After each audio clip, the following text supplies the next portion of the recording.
Buenas tardes, damos inicio al segundo día de nuestro cuarto coloquio de estudiantes de la Escuela de Derecho de la Universidad Antonio Ruiz de Montoya. El día de hoy tendremos la mesa 3 de Derecho Internacional que la va a dirigir nuestro compañero Jorge Chávez. Jorge Chávez, te damos la palabra. Por favor, enciende tu cámara. Gracias. Ok, muchísimas gracias, Mariana. Mariana, buenas tardes con todos. Vamos a dar inicio a la tercera mesa, Derecho Internacional, y nuestra primera ponente de la mesa es Daniela Bonilla, alumna de la licenciatura en Derecho del Instituto Tecnológico y de Estudios Superiores de Occidente, ITESO, Universidad Jesuita de México, quien expondrá sobre los efectos del COVID-19 en la desaparición de personas en Jalisco. Adelante, Daniela, y recordar que cuentas con 15 minutos para tu exposición. Una disculpa. Pues muy buenas tardes y muchas gracias ya por la introducción. Primero quisiera agradecer a todos los que coordinan este evento por haber pues, tomado en consideración mi trabajo. Y como ya lo dijeron, yo soy Daniela Bonilla y hoy les quiero presentar mi trabajo, que fue sobre los efectos del COVID-19 en la desaparición de personas en México, pero con un enfoque hacia Jalisco, que es una entidad federativa pues del país. Para que sea clara mi exposición y tengan presente el orden, iniciaré diciéndoles el contenido que voy a estar siguiendo. Voy a iniciar con la introducción, después daré el panorama legal del COVID-19 en México, seguiré con los efectos del COVID en la desaparición de personas, con un caso muy puntual, que es el de Giovanni López, un jalisciense. Después pasaré a hablar del amparo indirecto como un recurso inefectivo ante la desaparición de personas y al final mis conclusiones y la relación entre el COVID, Giovanni López y el amparo indirecto. Bueno, primero iniciaré diciendo a manera de introducción que pues como en todos lados, creo que no hay alguna excepción, el COVID, su llegada pone de manifiesto aquellas crisis sociales que tanto nos aquejan y sobre las que los estados deberían estar trabajando. Y pues la vulneración a derechos humanos es un ejemplo muy claro de ello.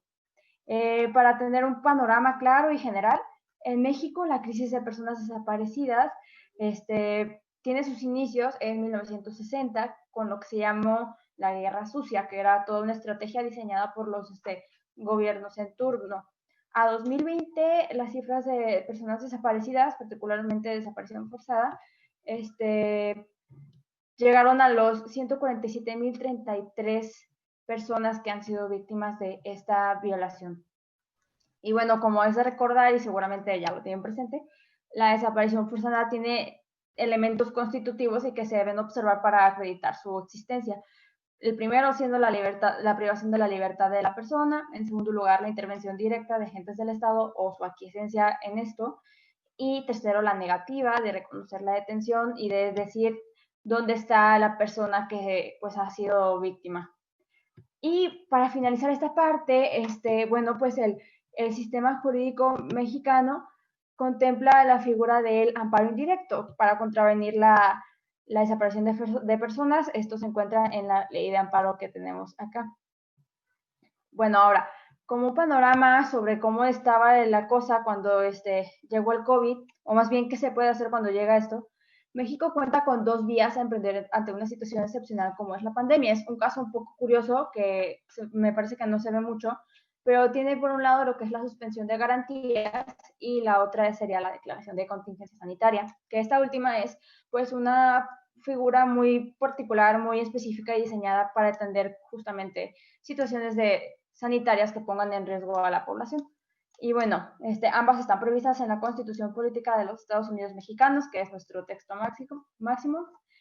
Y bueno, el coronavirus en efecto fue considerado como emergencia sanitaria mediante acuerdo del 30 de marzo del presente año. Y es de recordar que México es un país federal, entonces pues las autoridades locales podrían llegar a emitir medidas extra a las que dicta el gobierno federal, y así fue. Pero aquí hay un punto en el que se debe destacar, había una descoordinación bastante notable entre autoridades locales y federales. Entonces, el gobierno de Jalisco, que es la entidad federativa de la que les voy a estar hablando, emitió ciertas medidas adicionales para el control de la epidemia el 19 de abril. Una de estas, y es muy particular y muy importante, hacía obligatorio el uso de cubreboca. Y esto por sí mismo no tiene absolutamente nada de malo. Pero después se dio cuenta uno, cuando lo leía, de que se imponía una sanción si se incumplía con la medida, y esta podía ser incluso arresto hasta por 36 horas. Y eso empezó a hacer un poquito de ruido para quienes conocen de la crisis de personas desaparecidas, porque Jalisco es la entidad federativa de México que tiene el mayor índice de desaparición forzada. En Jalisco desaparecen 7 personas por día. Entonces, el hecho de que se pusiera una medida que podía dar pie a que la policía estuviera deteniendo personas por no portar cubreboca era un punto de alarma que se estaba viendo con todo el manejo de la epidemia. Y así fue que se dio el caso, un caso que pues para las personas que somos de Jalisco y pues también de México fue bastante particular y muy recordado. Fue el caso de Giovanni López. Él era un joven, pues como digo, jalisciense. El 4 de junio comienza a tener revuelo en redes sociales. Se hizo viral un video en el que un grupo de policías estaban forcejeando con un joven, que era Giovanni, y querían subirlo a una patrulla. El pretexto de esto era que él no estaba portando cubreboca y se lo llevaron. Sus familiares no supieron en dónde estaba, no les dijeron hasta el día siguiente en que les entregan el cuerpo de Giovanni sin vida. Esto notablemente causó muchísimo malestar en la sociedad, hubo mucho enojo y se empiezan a dar una serie de manifestaciones que duraron del 4 al 6 de junio. En estas hubo una presencia de brutalidad policial exagerada, hubo muchísima represión y se tuvo como saldo la desaparición forzada, de 60 personas en este contexto en 3 días. Fue una cifra increíble. Ante esta situación, que pues definitivamente era muy grave, se decide interponer amparos indirectos, que es la figura que les comentaba que se usa en México para contravenir o poder hacer algo por una desaparición forzada. Se empiezan a interponer estos pues para intentar apoyar a las víctimas, y aquí pues su servidora fue una de las personas que estuvo interponiéndolos, intentando pues emprender este medio judicial. Pero lamentablemente lo que se dio en este caso fue que se empezó a constatar la hipótesis que muchos y muchas mexicanas sabemos, que el amparo indirecto no es un recurso efectivo ante la desaparición forzada. Y aquí ahora es pertinente hablar de por qué se dice que no es un recurso efectivo.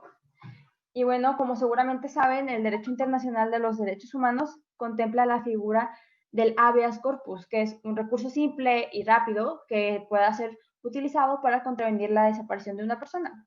Y bueno, pues aquí hay que decir que el amparo indirecto de iure se muestra como un recurso sencillo, está bien en la ley, está bien redactado, parece que va a ser muy simple, pero de facto este amparo no resulta pues el medio que promete ser. Es ilusorio y no cumple con su función. Y como les comentaba aquí puntualmente en el caso de Giovanni, al interponer los amparos por lo sucedido en las protestas de todas las personas que fueron víctimas de desaparición forzada, pues se comprobó que en efecto no es un recurso efectivo. ¿Y esto por qué? Bueno, pues al interponerlos, primeramente la autoridad empezó a requerir de pues requisitos extralegales no contenidos en la legislación para poder seguir con el juicio, cuando está prohibido hacerlo. Y también empezaron a amenazar con imposición de multas, lo cual fue bastante grave porque parecía que la autoridad tenía conocimiento bastante claro de los hechos que estaban pasando, pero no estaba dispuesta a coadyuvar en la búsqueda de estas personas. Y por suerte, el activismo que se hizo en este caso fue demasiado, hubo mucha presión y después las autoridades liberaron a las personas. Salieron un montón de testimonios tremendos de cómo fueron los sucesos y se logró, pero no fue gracias al amparo, y eso fue muy preocupante. Y para cerrar y a manera de conclusiones, es importante pues ver todo esto como algo en general y no como cosas aisladas, porque en realidad el COVID-19, la muerte de Giovanni López, las desapariciones forzadas que se dieron a partir de esto y el amparo indirecto, pues son un todo que se debe analizar y para entender cómo es que un Estado, como lo es México en este caso, no puede estar preparado o no lo está más bien ante un contexto como es el que lleva del COVID. No está preparado para un estado de emergencia y lo que pasa aquí es que lo único que tiene de resultado es que se están dañando más los derechos fundamentales de las personas y eso es bastante grave. También, pues es de más decirlo, pero se constata que el habeas corpus no existe en México.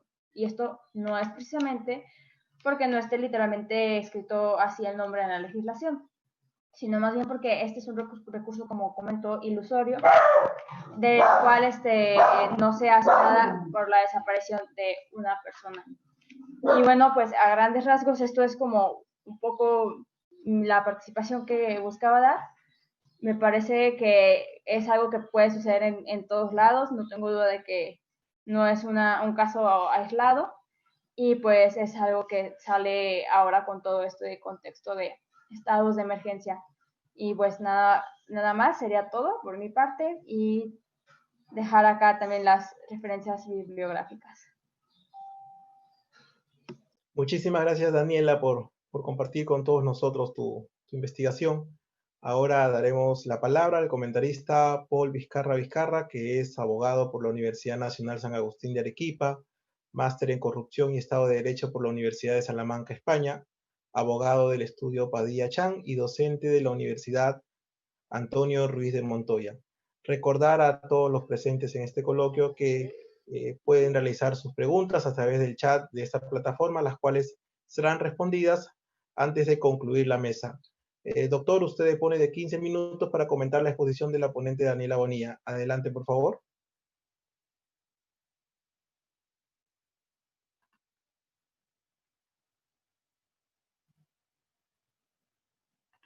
Bien, Bueno, volvemos a recordar. No, Sí, sí, pues doctor, porque no adelante, me por quería favor. poner esa cosa para la A foto, ver, dice. se está colando Quiero poner ya tú. un audio ahí. sí, por favor, se recomienda a todos los participantes del coloquio desconectar su audio para que los ponentes y comentaristas puedan desarrollar sus ideas hoy día. Bueno, Adelante. ante todo buenas tardes. Nuevamente agradecer la invitación para participar como comentarista en este coloquio. Es ya segundo año que me han tenido la gentileza de invitarme. Y bueno, he podido leer el trabajo presentado por Daniela.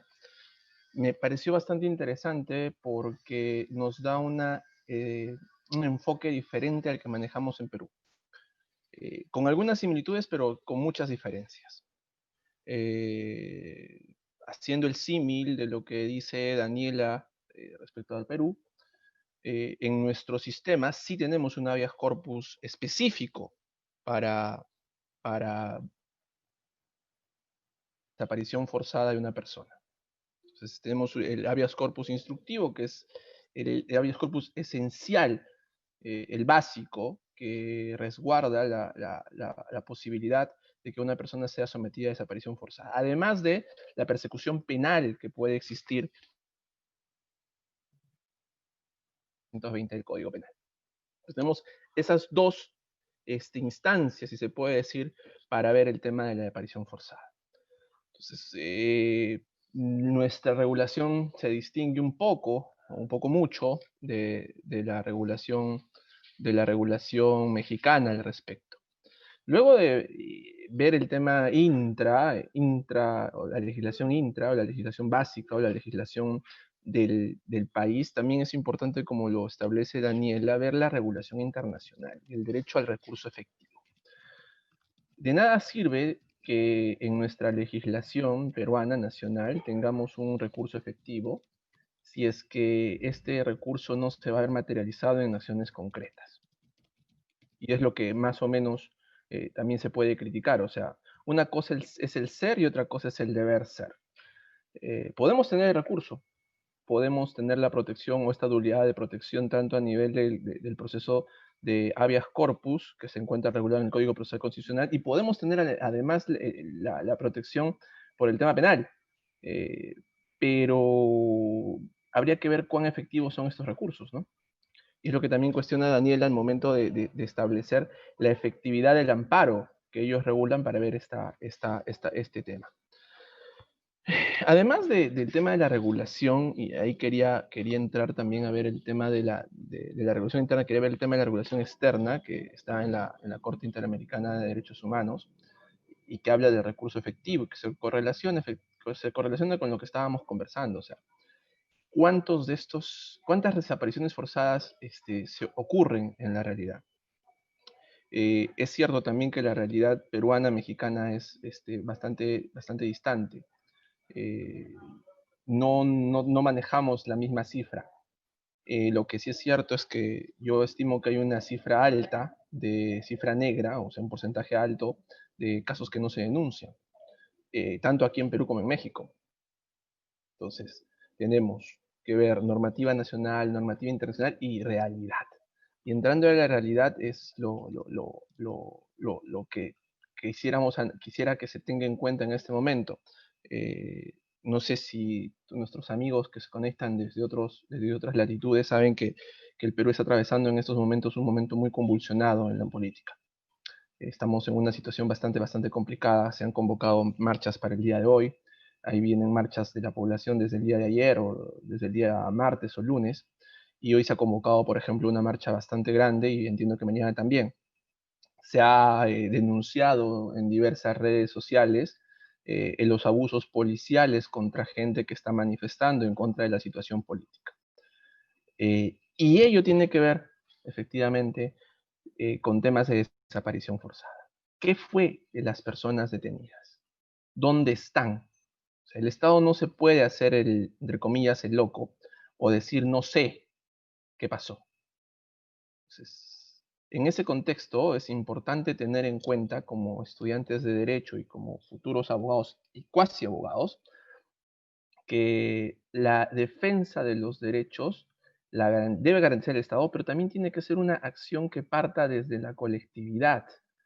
Entonces, es un círculo virtuoso. Yo defiendo mis derechos, yo respeto al Estado para que el Estado me respete. Y también tengo derecho a exigir y tengo derecho a cuestionar y tengo derecho a presentar los tipos de recursos que la ley me permite para poder cuestionar, poner en conocimiento. Y cuando eso llega al Estado, lo que corresponde es que el Estado responda, porque de nada me sirve presentar el recurso, cuestionar el tema, si el Estado no va a responder. Entonces, si no, nos va a dar una salida a eso. Normalmente en Perú, cuando ha ocurrido un caso de desaparición forzada, tanto en el tema constitucional o en el tema fiscal y poder judicial, se encomienda a la policía que se diga, oye, ¿y dónde está esta persona? ¿Qué pasó con la persona que ha sido sometida a desaparición forzada?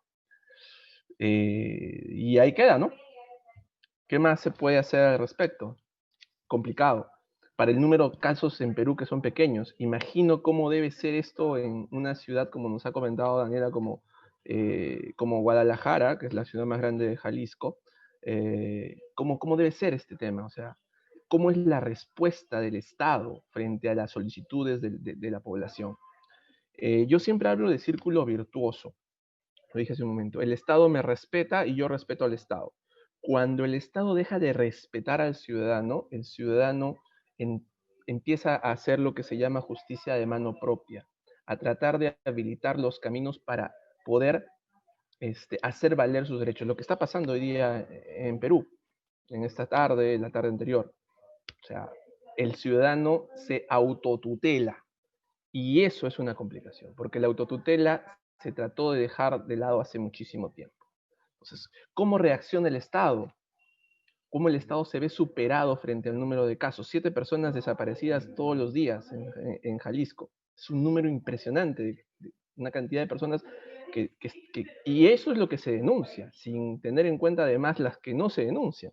Entonces, yo la verdad que he leído el trabajo de Daniela, tanto desde un aspecto teórico, recopilando la data, perdón, recopilando la legislación, pero además la data. La data es muy importante, porque el derecho no se puede abstraer de la realidad, y aquí la realidad es fuerte. Ella propone un cambio de legislación porque la legislación parece que no está llegando.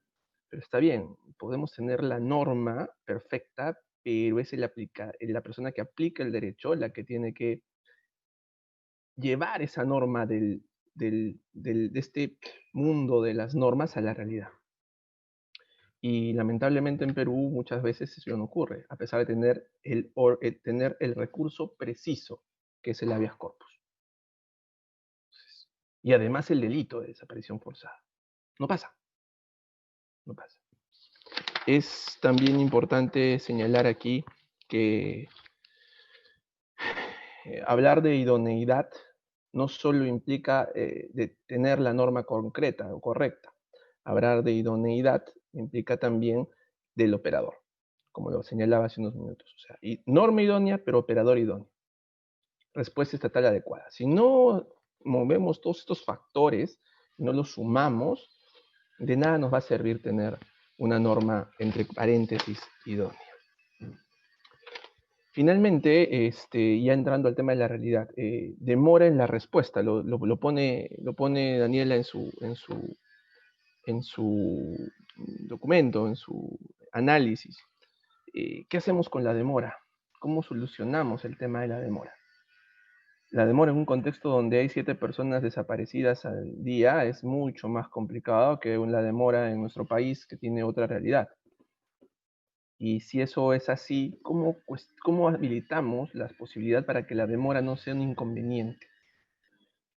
Tener una respuesta a los familiares de las personas desaparecidas es importantísimo. O sea, darle una respuesta, créame que es bastante, bastante importante para las familias. En la época del terrorismo en Perú se vivió bastante el tema de violencia y desaparición, de decirle a la gente dónde está su familia, dónde está el familiar que desapareció, qué fue de él. Sabemos que lamentablemente falleció, pero querían saber dónde estaba, qué fue de él. Y más allá de las creencias religiosas que cada uno pueda tener, creo que es importante saber dónde está, qué pasó, y saber dónde lo podemos conmemorar o visitar. Entonces, el tema de desaparición forzada, queridos amigos, no es un tema sencillo. No voy a entrar a la discusión de si es un delito contra la humanidad o un delito de lesa humanidad. Me quedo en el nivel legal y en el nivel constitucional de protección de las personas. Y señalar que es una responsabilidad del Estado. Daniela finalmente también hace una posible, dada la connotación mexicana al respecto de que la desaparición forzada no solo pueda venir del Estado, sino de los particulares. ¿Correcto? Fenómeno que no se ha discutido y que estimo que se debe discutir. La realidad, como digo, es distinta, pero creo que estimo que sí se pueda discutir a nivel de la realidad mexicana un tema de esa naturaleza, que la desaparición forzada no sea la regulación peruana de la desaparición forzada, en la que se habla de un funcionario servidor público, o cualquier persona, pero con consentimiento del servidor público. O sea, en nuestra realidad el servidor público está como presente siempre en el tema de la desaparición. ¿Y qué pasa cuando la desaparición se da por un ajeno, completamente un particular? ¿Debería entrar o no debería entrar? Eso es importante también tenerlo en cuenta. Eso es importante ventilarlo. Eso es importante analizarlo. ¿Correcto? Yo simplemente finalizo este pequeño comentario señalando que el trabajo está muy interesante, tanto a nivel normativo como a nivel de realidad. Muchas veces los trabajos de derecho nos quedamos en el ámbito de la norma y no lo traemos a la realidad, que es primordial, porque el derecho penal o el derecho constitucional está para solucionar los problemas de la gente, del día a día. Y si nos abstraemos de ellos, simplemente el derecho deja de tener o de cumplir el rol para el cual fue creado por la sociedad: solucionar los problemas de la gente, darle seguridad. ¿Correcto? Entonces, yo les agradezco mucho por la oportunidad. Si hay algún comentario adicional, estoy presto a resolverlo. Y nuevamente, muchas gracias a Daniela por su trabajo. Muchísimas gracias, profesor. Muchas gracias por su participación, mencionando un tema que es de suma importancia para el país, como es las desapariciones, heridas que aún nos faltan cerrar. esperemos que sea pronto. Nuestra segunda ponente de la mesa es Karina López. Ella es estudiante de posgrado de la Maestría de Derecho en la Universidad Iberoamericana Campus Tijuana, Baja California, México, cuyo trabajo es implementación de políticas en la emergencia sanitaria en materia fiscal. Adelante, doctora Karina López. ¿Qué tal? Buenas tardes. Muy bien. Nada más me confirma, Jorge, si ya se ve en la pantalla, por favor. Se ve en la pantalla. Adelante, doctora. Perfecto, muchas gracias. Buenas tardes, yo soy la licenciada Karina López Balandra. Yo soy estudiante de la maestría en Derecho en lo que viene siendo la Universidad Iberoamericana, Campus Tijuana, Baja California, México. Si bien es cierto, mi tema va a ser la implementación de políticas públicas en la emergencia sanitaria en materia fiscal. Sin embargo, yo lo voy a tratar de dar un enfoque más que nada en lo que es en cuestión de facultad discrecional en materia fiscal del gobernador de Baja California para afrontar una emergencia como lo es pues el COVID-19. Comento de nueva cuenta que al momento de planificar o al momento de tener este planteamiento de este problema, pues más que nada me enfoqué a esta situación que estamos confrontando como humanidad, que es esta pandemia, como lo es el COVID-19. Lo trato de hacer un poco más a lo que viene siendo mi estado, Baja California, en relación al gobernador. El gobernador cabe señalar que tiene un sinfín de facultades para efectos de llevar a cabo, sin embargo, yo traté de enfocarlo más a lo que viene siendo su facultad discrecional, toda vez que se debe entender como facultad discrecional el hecho de poder realizar libremente cuestiones o actuares en relación ante una contingencia. Una pregunta central en lo que versa esta investigación, pues es el hecho de mencionar cuál es el límite de esta facultad en materia fiscal que pudiera tener el gobernador para efectos de llevar a cabo, ahora sí que hacerle frente a esta pandemia como lo es el COVID. Antes que nada, me gustaría señalar que nosotros, México, nuestra Carta Magna, como lo comentaba nuestra compañera, efectivamente es la Constitución Política de los Estados Unidos Mexicanos.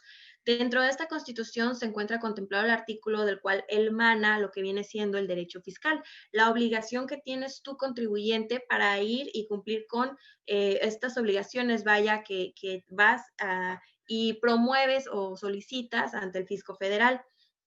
No obstante a ello, nosotros en base a Baja California tenemos una constitución estatal, la cual es denominada Constitución Política del Estado Libre y Soberano de Baja California, en el cual en el artículo 49 señala específicamente las facultades y las obligaciones que tiene el gobernador.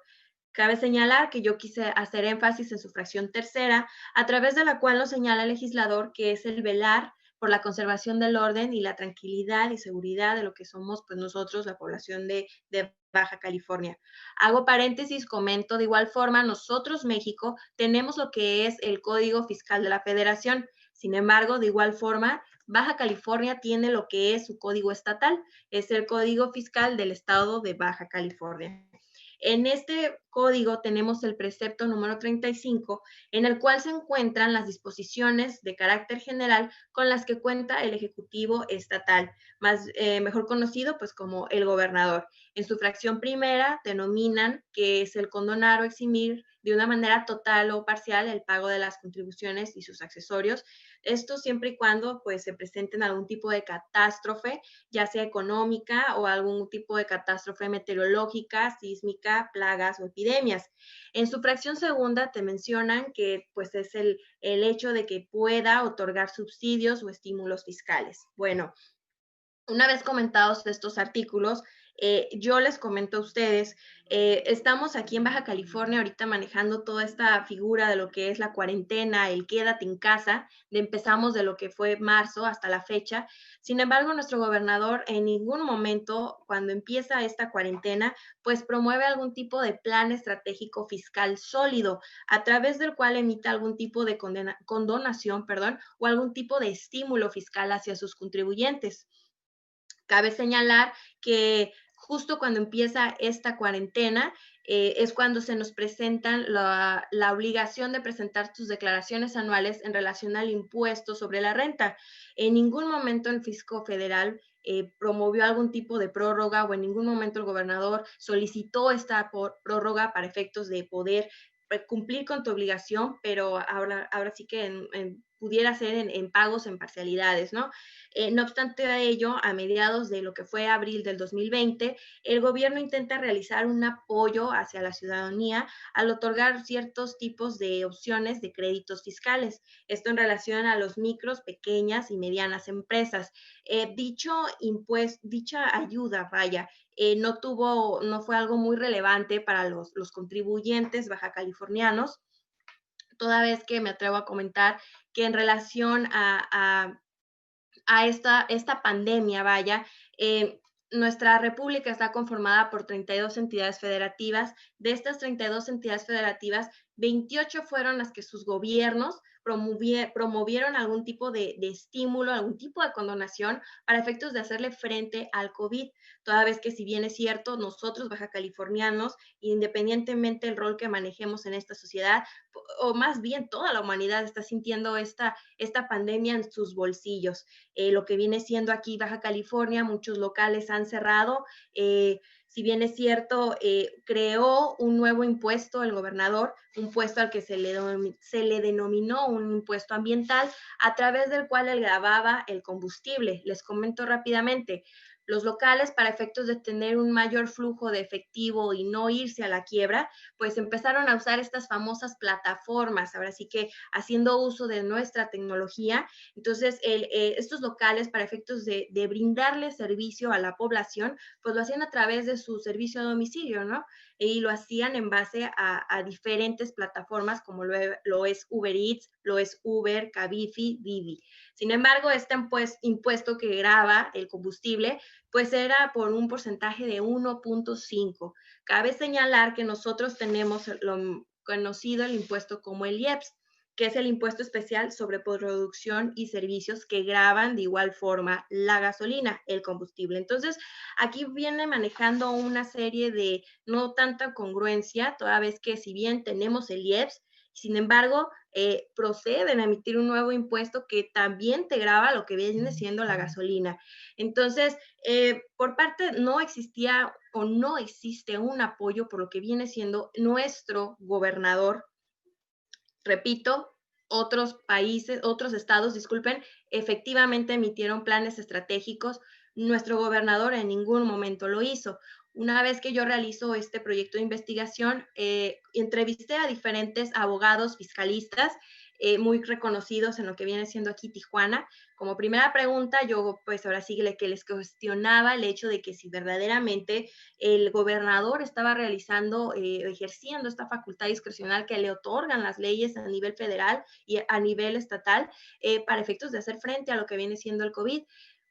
Uno de nuestros abogados contestaba que no, que efectivamente el abogado no lo estaba haciendo, no estaban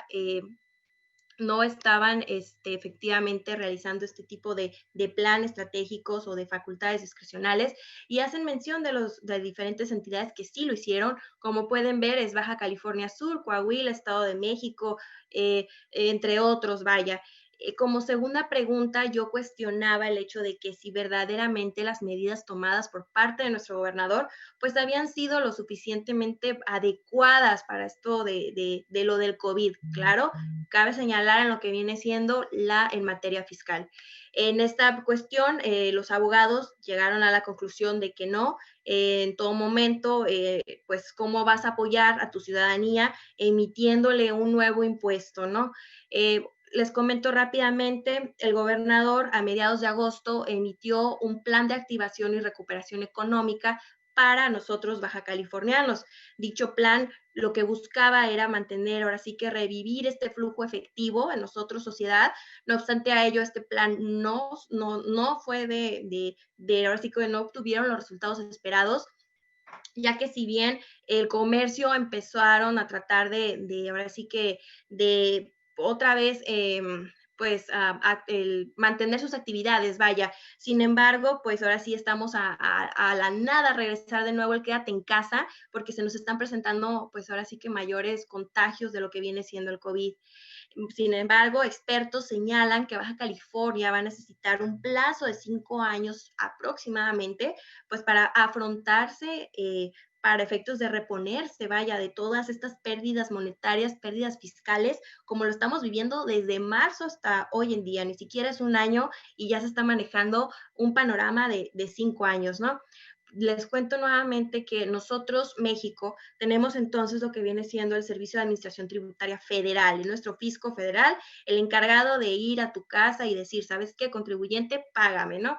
Sin embargo, de nueva cuenta, en este actuar del gobernador, pues se emite la creación de un SAT estatal, lo que viene siendo para nosotros Baja California, para efectos de cobrar impuestos, pero a nivel local. Esto pues lo justificó con el hecho de poder ayudarle al fisco federal para efectos de ir y solicitar el pago o el recaudar, ¿no?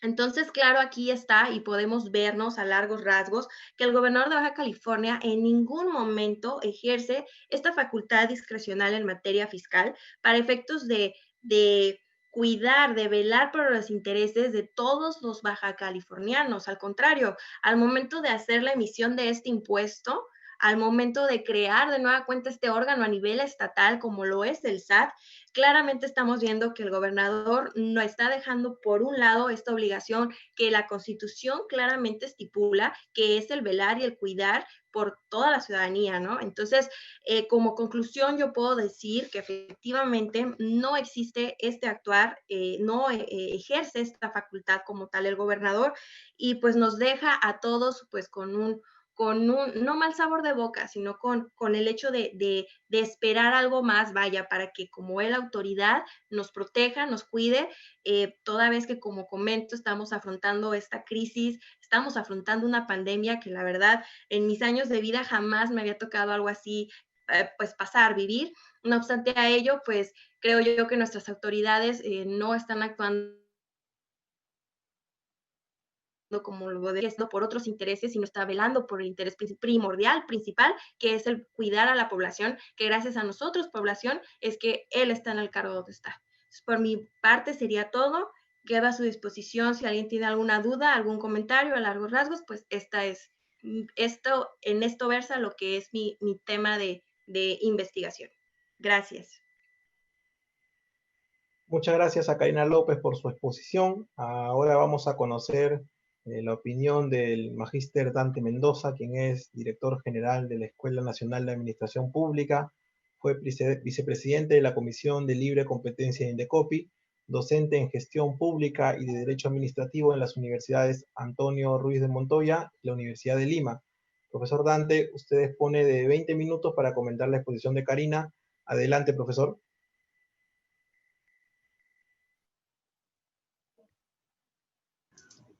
Gracias, buenas tardes con todas, con todos. En primer lugar, bueno, agradecer a los organizadores del coloquio por invitarme a comentar, además formar parte de una actividad tan importante y tan interesante dentro de nuestra universidad. Felicitar, por otro lado, también a Karina López. He tenido oportunidad de revisar tu trabajo. Me ha parecido interesante y lo que voy a hacer más bien es comentar vis a vis lo que es el derecho local, lo que nos has mostrado de Baja California y los dos grandes temas sobre los cuales ha girado tu exposición. Por un lado, el tema de las facultades discrecionales de la administración pública y por otro lado, las facultades fiscales que puedan tener, en tu caso, los gobiernos los estados, ¿no? Que son Estados Unidos mexicanos, y lo voy a hacer comparando vis a vis con nuestro país, con lo que serían los gobiernos regionales y en todo caso también los gobiernos locales. Lo primero, hablar sobre la facultad discrecional. Tú haces girar el trabajo alrededor de la discrecionalidad que pueda tener el gobernador para poder establecer impuestos y medidas de distinta índole durante la pandemia. Aquí en nuestro país tenemos un principio constitucional que se llama interdicción de la arbitrariedad, que nuestro actual decano, el doctor Eduardo, lo conoce muy bien, porque desde la Defensoría del Pueblo, en donde él ha sido nuestro defensor durante algunos años, se trabajó y se desarrolló en extenso. El principio de interdicción de la arbitrariedad tiene su base, tiene su fundamento para nosotros en el artículo 103 de la Constitución, en donde se establece que la Constitución no ampara el abuso del derecho. Y esto tanto en lo privado, en nuestras relaciones contractuales, en nuestras relaciones civiles, como también en nuestra relación con el Estado.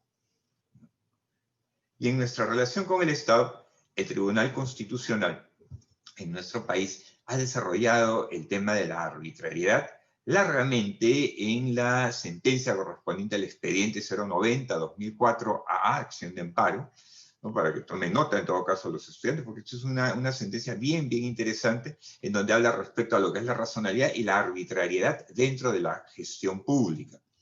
Y ahí establece tres tipos de lineamientos, tres tipos de argumentos que giran alrededor de lo que es lo arbitrario. Por un lado, se habla de que lo arbitrario es la decisión caprichosa, vaga, infundada desde una perspectiva jurídica. Y claro, ustedes dirán, profesor, bueno, ya está bien, ¿eso qué significa? Bueno, significa en buena cuenta que cuando las decisiones de la administración pública se hacen sin motivarlas adecuadamente, pues nos encontramos ante una decisión arbitraria. Y ojo, que la motivación adecuada necesariamente tiene que ser basada en el derecho. Lo segundo que nos ha dicho el Tribunal Constitucional en esta sentencia es que también puede entenderse como arbitrario aquello que es una decisión despótica, tiránica, carente de toda fuente de legitimidad. Traducido, una decisión que sea adoptada sin tener competencia.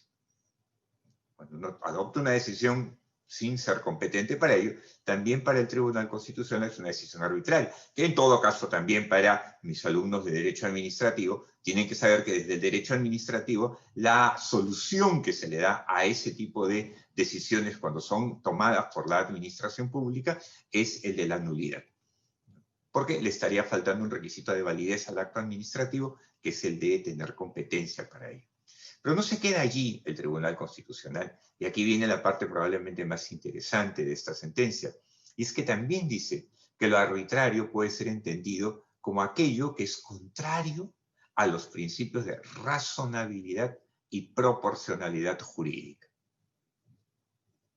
Lo contrario a la razonabilidad y a la proporcionalidad jurídica. Interesante. Entonces, una decisión adoptada por la administración que puede ser legal, que tener basamento legal, pero que sea contraria al principio de razonabilidad y proporcionalidad, pues para nosotros será una decisión arbitraria. ¿Y cómo es que adoptamos en nuestro país, y bueno, y en México también, porque digamos venimos de la misma familia jurídica, ¿no? ¿Cómo es que adoptamos en nuestros países las decisiones que podrían llevar a ser consideradas como arbitrarias por infringir este tema de los principios de la razonabilidad o la proporcionalidad? Pues el escenario perfecto para poder encajar dentro de esto es el discrecionalidad administrativa, ¿no? Es prudente que conozcan, que recuerden que la discrecionalidad se mueve dentro del ámbito de lo que el Tribunal Constitucional también, en otra de sus sentencias, esta vez en el caso 090-2004 de Juan Carlos Gallegari Erazo, ¿no? Ha establecido que la discrecionalidad importa que puedan existir, como bien también lo ha apuntado nuestra querida Karina en su exposición, puedan existir tanto actos reglados como actos no reglados o discrecionales. Los actos de la administración pueden ser reglados o no reglados. Si son no reglados, estamos hablando de los actos discrecionales.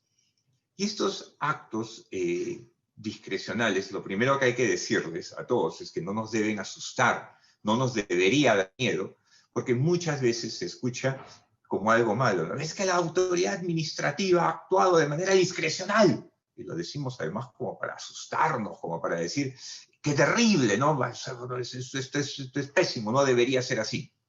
Pero no, por favor. Pensar en una administración que solamente se mueva dentro del ámbito de lo reglado es pensar en un gobierno de robots. ¿Ya para qué queremos a la gente? Simplemente robots. Robots que puedan determinar, o sea, sí, no, sí, no, y no. Los seres humanos no nos movemos en el mundo del sí, no. Las zonas grises son probablemente la mayor parte del desarrollo en el que la actividad humana se mueve. Y por lo tanto, la actividad estatal no puede ser ajena a esto. No podríamos hablar de una administración pública que simplemente se limite a decir sí o no, sin mayor análisis, sin mayor estudio de lo que está sucediendo, de modo tal que la actividad de la administración, y en el caso mexicano, la actividad de la gobernación, pues sea en beneficio de los ciudadanos y las ciudadanas de nuestro país, ¿no? Entonces, la discrecionalidad mala no es. Mala no es. La discrecionalidad, dice el Tribunal Constitucional, existe para que la administración pueda apreciar realmente lo que conviene o perjudica al público, al interés público.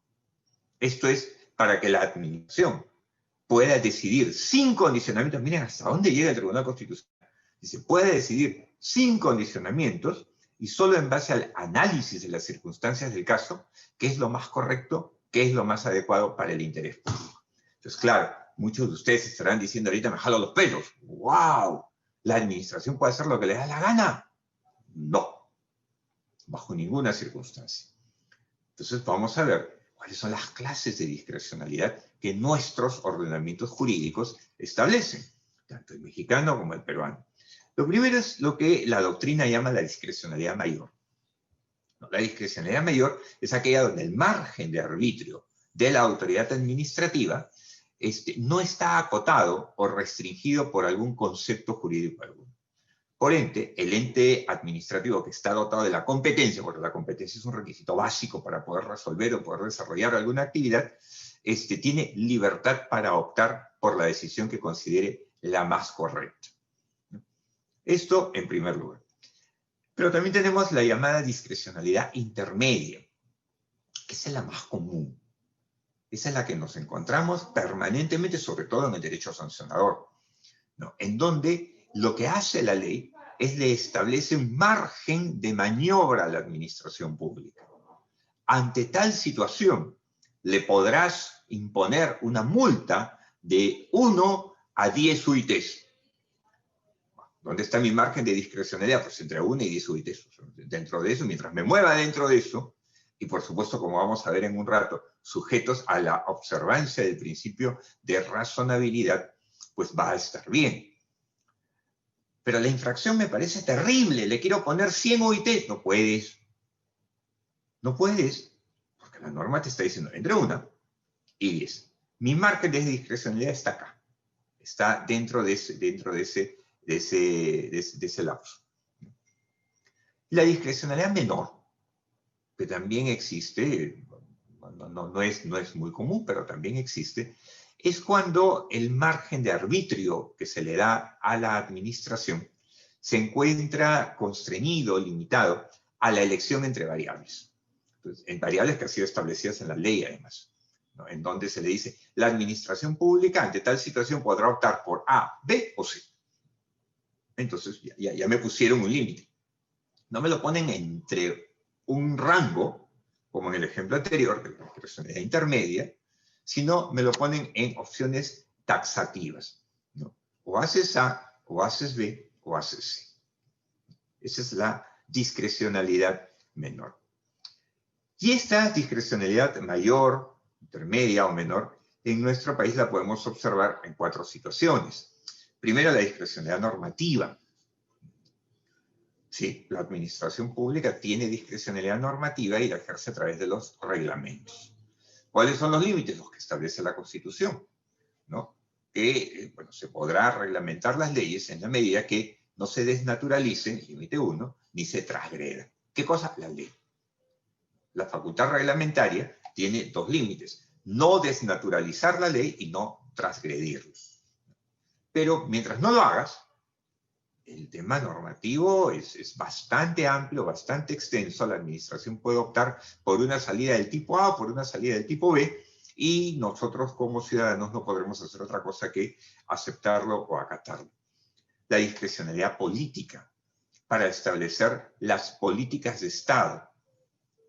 ¿Cuál va a ser nuestra política de desarrollo de carreteras? ¿Cuál va a ser nuestra política social? ¿Cuál va a ser nuestra política de recuperación frente a la pandemia?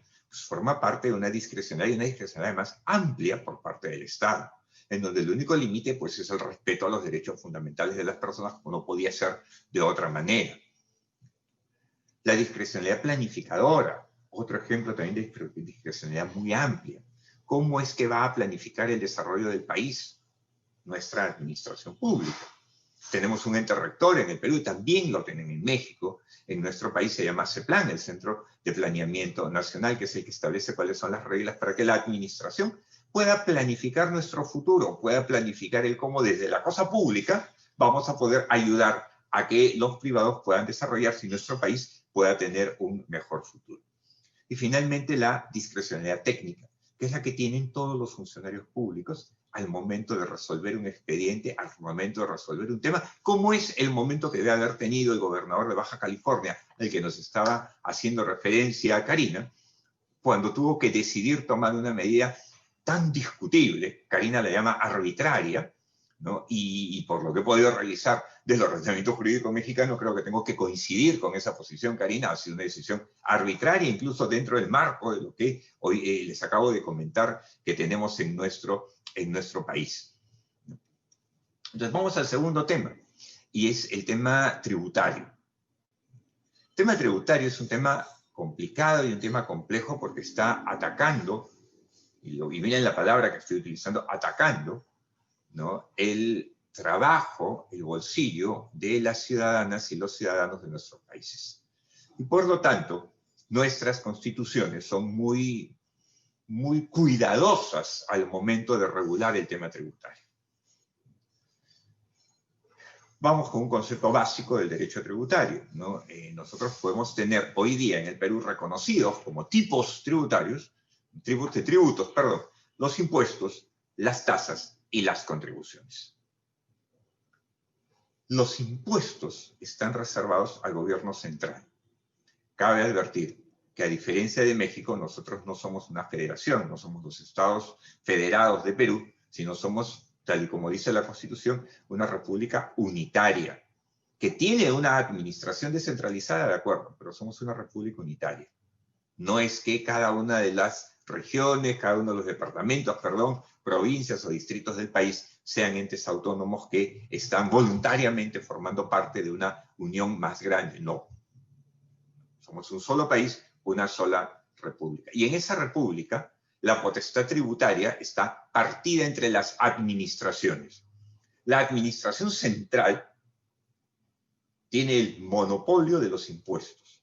Vale decir, a diferencia del caso mexicano, en donde Karina nos estaba contando estos dos impuestos a las empresas del tipo Uber, de transportes, y el otro impuesto a las gasolineras, que se impusieron en Baja California durante el tema de la pandemia, eso sería imposible.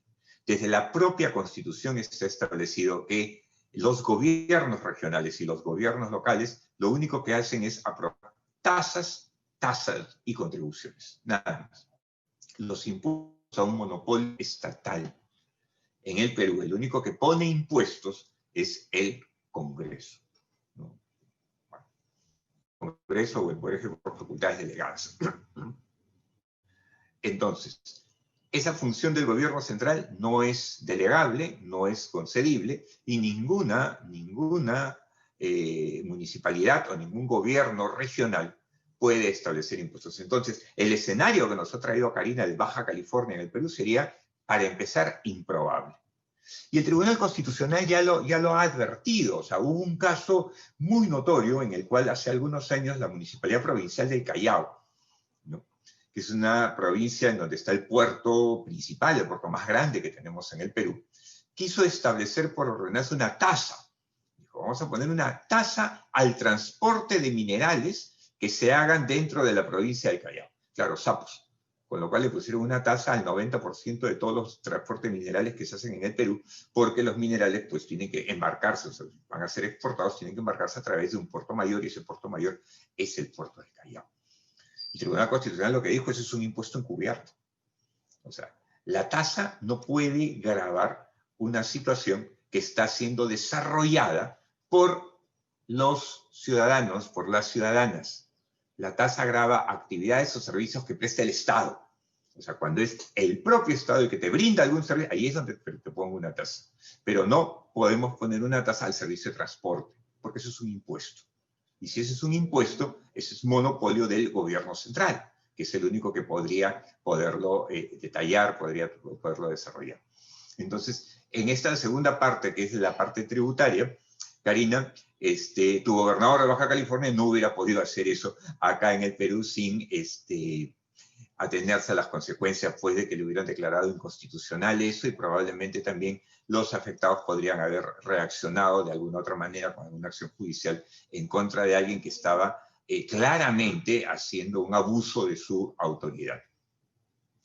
Yendo a la discrecionalidad como tema final, porque ya me quedan 4 minutos nomás. Raro, Karina, lo que nos cuentas de México, que en plena pandemia hayan aprobado 2 nuevos impuestos. He estado revisando la cantidad increíble de decisiones tributarias que se han tomado a lo largo de estos ya 9 meses que tenemos pandemiados, que estamos dentro de la pandemia, y más bien el ataque, si cabe el término, al tema tributario dentro de nuestro país ha sido todo lo contrario. La totalidad de normas han sido normas que han tratado de ser flexibles, tratado de hacer más fácil el cumplimiento de las obligaciones tributarias por parte de la ciudadanía, de modo tal de que nadie se vea ahogado, entendiendo, yo creo que razonablemente aquí el principio de razonabilidad ha sido, pero magníficamente aplicado, entendiendo que no es correcto ni razonable exigirle a las empresas o a los privados el cumplimiento tal cual de sus obligaciones tributarias en una situación extraordinaria como la que estamos viviendo. Desde detalles como postergar la fecha de entrega de declaración de la presentación de las declaraciones juradas, hasta los fraccionamientos que están siendo desarrollados para poder facilitar el cumplimiento de las obligaciones tributarias, son situaciones que más bien yo debería destacar a la Administración Tributaria Nacional, a diferencia de nuestro amigo el gobernador de Baja California, que sí considero que se excedió desde una perspectiva abstracta, teórica, al establecer nuevos impuestos ante una situación que realmente era grave y, bueno, que es grave y difícil para todos. Esos serían mis comentarios a tu trabajo, Karina, además haciendo el vis a vis con lo que vivimos nosotros en el Perú en el día a día. Y nuevamente, muchísimas gracias a los organizadores de este coloquio por permitirme compartir con ustedes estas ideas y sobre todo compartir el conocimiento y los trabajos de investigación que ustedes vienen presentando, por lo cual los felicito, chicos. Ya 4 años seguidos vamos con este esfuerzo del coloquio. Sigamos adelante. Gracias. Muchísimas gracias, profesor Dante Mendoza, por sus importantes aportes en esta materia. Ahora procederemos con las rondas de preguntas de los estudiantes invitados al coloquio. Se va a habilitar en este momento el chat de la plataforma Zoom para que los estudiantes realicen las preguntas a los ponentes invitados de la mesa. En breve se va a empezar. La primera pregunta es de Marisol López, estudiante de la Universidad Antonio Ruiz de Montoya, quien señala, para la ponente Daniela Bonilla, la pregunta es: ¿considera que ninguna organización ni entidad del derecho internacional humanitario no está tomando acciones frente a las desapariciones forzadas de Jalisco? Daniela, por favor.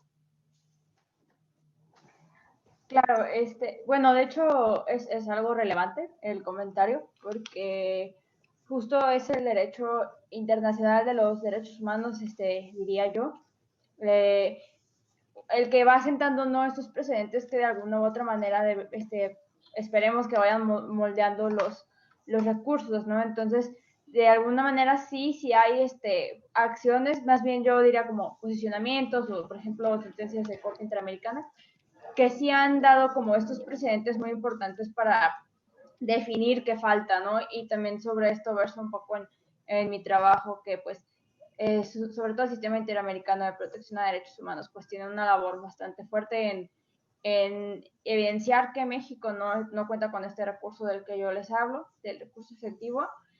Y lo lamentable aquí es que, como bien lo mencionan, pues esta entidad, digamos, por así decirlo, internacional, que podríamos llamarle el sistema, lo viene denunciando desde hace décadas, desde sus inicios, desde los primeros casos que tuvo contra México, venía denunciando esta necesidad de poner un recurso judicial efectivo para la desaparición de personas. Y hasta las últimas sentencias que ha tenido contra México, pues sigue siendo la misma exigencia y no se cumple. Por otro lado, también están, por ejemplo, los informes de Naciones Unidas, que son los que de alguna manera han dado cuenta, ¿no?, de todos estos elementos que se van desprendiendo de cómo opera el Estado mexicano en las desapariciones, y que de hecho se relaciona con el comentario que me hacía Paul, ¿no?, de que pues muchísimas de esas no se dan, no se registran, no están pues en el numerito que yo les decía, y que también ahí se puede dar cuenta de que hay otros factores que no son solamente estatales puramente dentro del fenómeno, como pueden ser, por ejemplo, la delincuencia organizada. Acá el problema del narco es bastante fuerte, entonces también es algo que toma en cuenta y que justo viene de estándares internacionales.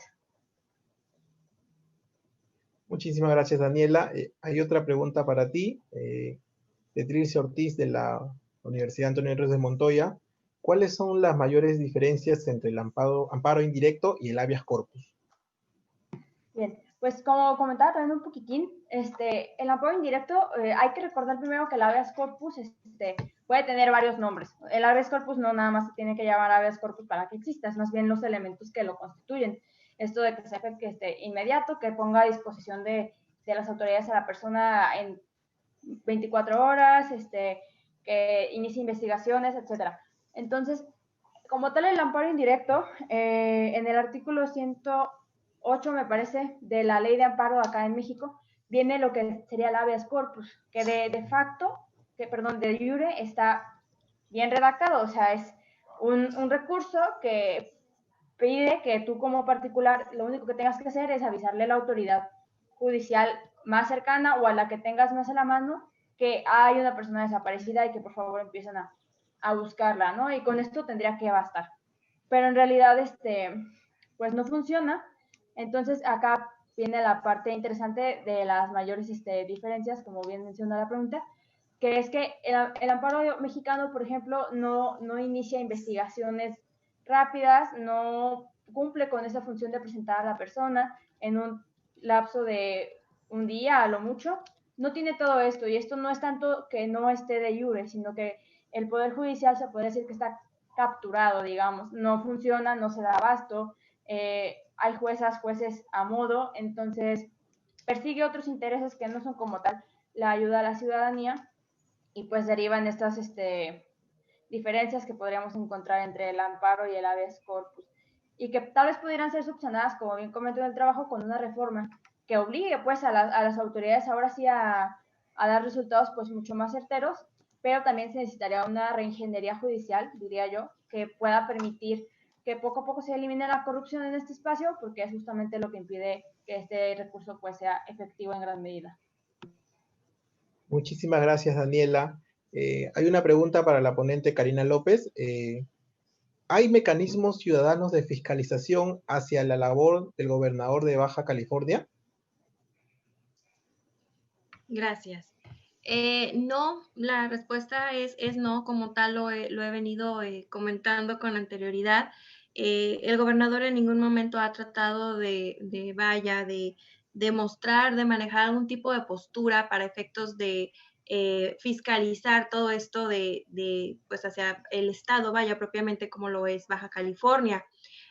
Comento y reitero, como lo dije en la exposición, en algún momento trató de emitir algún tipo de ayuda hacia el contribuyente, pero de ahí en fuera no hay un mecanismo, como tal, hacia lo que viene siendo la entidad de Baja California. Ok, muchísimas gracias por tu participación. Antes de concluir, pedimos a los ponentes una idea final respecto a la participación de los comentaristas. Les vamos a dar un plazo de 5 minutos cada uno. Doctora Daniela Bonilla, por favor, escuchamos. Claro que sí. Bueno, pues retomando sobre todo la intervención que da Paul de mi escrito, que por cierto la comparto absolutamente y me parece bastante atinada y y bastante cercana con lo que es la realidad mexicana. Está la frase que él dice ¿dónde están? Y que es la frase que acá se escucha todos los días, se ve en todos lados y la pronuncian todas las familias y colectivas que buscan a sus personas desaparecidas, porque verdaderamente el Estado está rebasado, como les comento. Preguntaba Paul cómo es la respuesta del Estado, y pues la verdad es que acá el Estado no responde, el Poder Judicial no se da abasto, la Fiscalía pues es quien perpetúa estas desapariciones y está también rebasada en la investigación. Hay bastantes notas, bastantes pues testimonios muy fuertes de cómo opera esto acá. Es muy triste saber que no está bien el asunto, ¿no? Y bueno, es retomar esto de que pues acá todos los días tú ves a las colectivas buscando, son las madres quienes de su recurso van, escarban y hacen todos los trabajos de búsqueda e identificación de sus familiares. Y es muy triste, y ver que esto aumente en la pandemia es exageradamente, pues, trágico, ¿no? Es bastante triste ver que estás lidiando con un estado de excepción y que además tú tienes que estar con esta labor de búsqueda y además con una incidencia mayor de personas desaparecidas, ¿no? Entonces, es un problema bastante complejo en México que es una deuda histórica, básicamente, y que además en estos años se incorporan factores nuevos como les comentaba, el narcotráfico, o sea, personas que no son precisamente servidores públicos, pero que ya tienen un nexo, que ya están de la mano y que ahora sí hay que pues tratarlo, ¿no? En la problemática. Y también mencionar que pues el amparo, como les vengo comentando, el medio previsto para la desaparición, pues sí es una crítica muy grande, ¿no? La que haya al sistema, no solo porque la ley lo podría mejorar, o sea, la legislación tal vez podría tener detalles a mejorar, que darían resultados tal vez mejores, pero también es una reingeniería total del Estado, porque ciertamente la desaparición forzada pues viene del Estado. Entonces es un problema de verdad que muy grande, de que se puede hablar muchísimo y que pues ojalá de alguna manera o pronto se pueda empezar a retomar como esta búsqueda del Estado de Derecho y pues nada, darle resultados a las familias. Y pues muchas gracias por todo su labor en este coloquio, creo que es bastante loable. Y también vuelvo a agradecer mucho los comentarios de Paul Vizcarra, que me parecen muy oportunos y los comparto. Gracias. Muchísimas gracias. Ahora vamos a dar pase a Karina López para que concluya su participación, por favor. Claro que sí, muchas gracias. Le agradezco al doctor Dante Mendoza por la retroalimentación, la crítica que le realizó a mi trabajo, el hecho de comparar ahora sí que el sistema mexicano con el sistema de Perú, porque realmente era algo que yo no tenía mucho conocimiento de con ustedes. No obstante ello, pues les agradezco. Realmente es un tema pues un tanto novedoso, innovador a lo que viene siendo pues nosotros Baja California, el afrontar la contingencia sanitaria como lo viene siendo pues el COVID, ¿no? Yo creo que desde muchísimos años atrás no se afrontábamos como humanidad lo que viene siendo una pandemia, ¿no? Como esta. Entonces, concuerdo con el doctor en el punto de que el hecho de que el gobernador, pues al momento de emitir esto en materia tributaria, nuevos impuestos, pues sí es un tanto, pues debería de ser un tanto inconstitucional. Llamó mi atención el hecho de que dijo que en Perú, pues sí sería algo totalmente, pues inconstitucional, ¿no? El hecho de haber actuado de esta manera. Entonces, pues ahorita lamentablemente esta es la situación en la que nos encontramos. Esperamos que efectivamente pues esto del quédate en casa, esta cuarentena termine, no se le ve ahora sí que un sinfín, pero esperemos y termine, ya que pues no tenemos ni un año, como lo dije en la exposición, no tenemos ni un año, ya se están viendo bastantes pérdidas. Entonces, pues sí es un golpe muy fuerte el que estamos recibiendo nosotros, Baja California, hablando fiscalmente. Entonces, pues ojalá y nuestros gobernantes pues pronto actúen de la mejor manera para efectos de sobresalir, vaya, de salir adelante. Agradezco de antemano a los organizadores de este coloquio. Y pues un gusto conocerlos, un honor haber estado aquí representando a lo que viene siendo mi Universidad Iberoamericana Campus Tijuana, y por mi parte sería todo. Muchísimas gracias. Gracias a los comentaristas, a los ponentes por su participación. Ellas fueron Daniela Bonilla, quien expuso sobre los efectos del COVID-19 en la desaparición de personas en Jalisco, y Karina López, cuyo trabajo es implementación de políticas en la emergencia sanitaria en materia fiscal. Con esto concluimos la mesa 3. Adelante, Mariana, muy buenas tardes. Muchísimas gracias con todos. Muchas gracias. Gracias. Muchas gracias, Jorge, Gracias. Daniela, Karina, profesores. Vamos a dar un breve descanso de 5 minutos, un break, y volvemos. Gracias.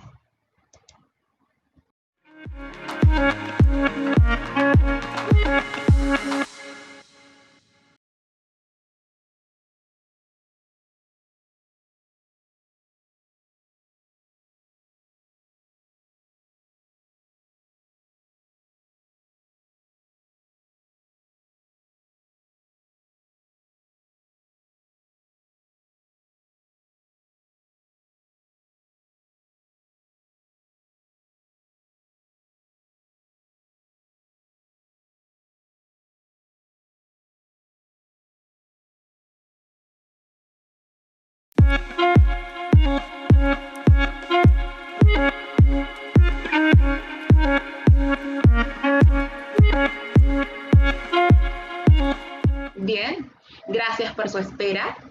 Ahora les vamos a mostrar